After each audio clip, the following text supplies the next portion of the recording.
આ વખતનું નીટનું પેપર સારું નથી ગયું અથવા તો ડ્રોપ લેવાનું વિચારી રહ્યો છું, પરંતુ મગજમાં એક એવી શંકા છે કે ડ્રોપ લઈ અને જો માર્ક્સ ના આવ્યા, ગવર્મેન્ટ સીટ ના મળી તો શું થશે?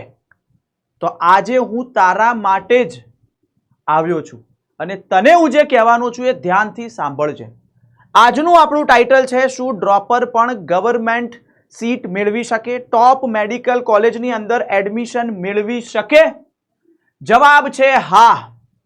પહેલા તો તારું નીટનું પેપર સારું નથી ગયું તો તે હવે વિચારી લીધું હશે, એનું એકાદ અઠવાડિયું પૂરું થઈ ગયું છે, તે તારું ડિસિઝન ફાઇનલ કરી લીધું હશે, અથવા તો ના કર્યું હોય તો હું જે વાત કહું છું એ ખાસ સાંભળજે. તારો પહેલો ડ્રોપ હતો અથવા બીજો ડ્રોપ હતો અને જો હજુ પણ તને ક્યાંક ખૂણામાં એવું લાગે છે કે એકવાર હજુ પણ પ્રયત્ન કરી લેવો છે, એ પ્રયત્ન કરીને હજુ પણ મારે ગવર્મેન્ટ સીટ ફાઇનલ કરી દેવી છે તો ડેફિનેટલી ડ્રોપ લેજે. પણ જો તને એવું લાગે છે કે ના, હવે મારાથી તો કંઈ થતું જ નથી, મારાથી હવે ભણાતું જ નથી, મારાથી વંચાતું જ નથી, એમનેમ હું હવે બીજું કોઈ ફિલ્ડ ચૂઝ કરી લઈશ, બીએસસી કરી લઈશ અથવા તો ગમે તે કરી લઈશ, તે તારું મન મનાવી લીધું છે તો ડ્રોપ ના લેતો.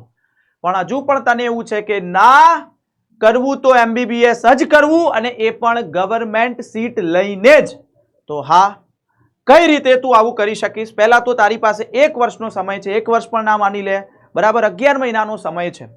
એ 11 મહિનાની અંદર તારે પહેલેથી શરૂઆત નથી કરવાની. ધ્યાનથી સાંભળજે, તું 0 થી સ્ટાર્ટ નથી કરવાનું, આ વખતે તું અનુભવથી સ્ટાર્ટ કરવાનું છે.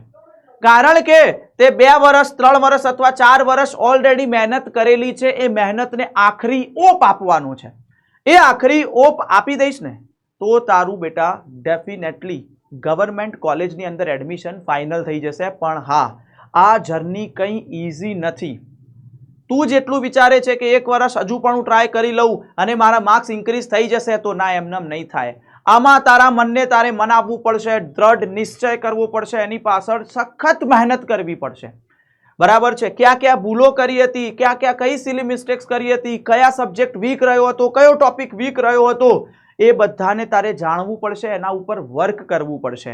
અને જો તું કરવા માંગે છે તો એકવાર કમેન્ટની અંદર લખ ડોક્ટર. જે વિદ્યાર્થીઓ પણ ડ્રોપ મૂકીને ડોક્ટર બનવાનું હજુ પણ સપનું પોતાની અંદર જીવંત રાખ્યું છે, એકવાર લખી દે કમેન્ટની અંદર ડોક્ટર. અને હું જોઉં છું કેટલાની અંદર હજુ પણ તાકાત છે કે ડોક્ટર બનવાના સપનાને એમને મૃત થવા નથી દીધું.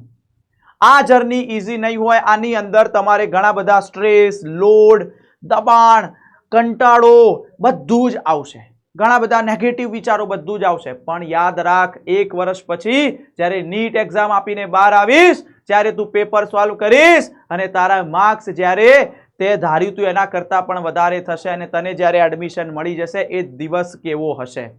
હજુ પણ એકવાર પ્રયત્ન કરવા જેવો છે. જો તને લાગતું હોય તો ડેફિનેટલી કરજે અને એની પાછળ મહેનત કરાવવાની જવાબદારી અમારી છે.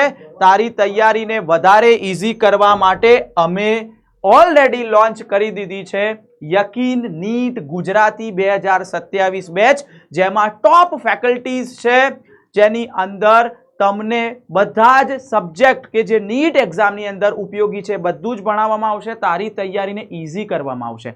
હું એવું નથી કહેતો કે બેચ લઈશ તો જ તૈયારી થશે, એકલા હાથે પણ થઈ શકે. પણ બેચ લેવાથી શું ફાયદો થશે કે જે વસ્તુ તારે દિવસમાં 10 કલાક મહેનત કરવી પડતી હતી એ 3 થી 4 કલાકની અંદર થઈ જશે. કેમ? કારણ કે તારી સાથે એક્સપિરિયન્સ્ડ ફેકલ્ટી હશે નીટના.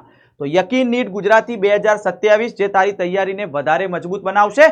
જરૂરથી કમેન્ટ કરજે જો તારું ડોક્ટર બનવાનું સપનું હોય અને ડ્રોપ લઈને તું ડોક્ટર બનવા માંગતો હોય. કમેન્ટ કરો ડોક્ટર, હું જોઉં કેટલાની અંદર હજુ પણ હિંમત બચી છે.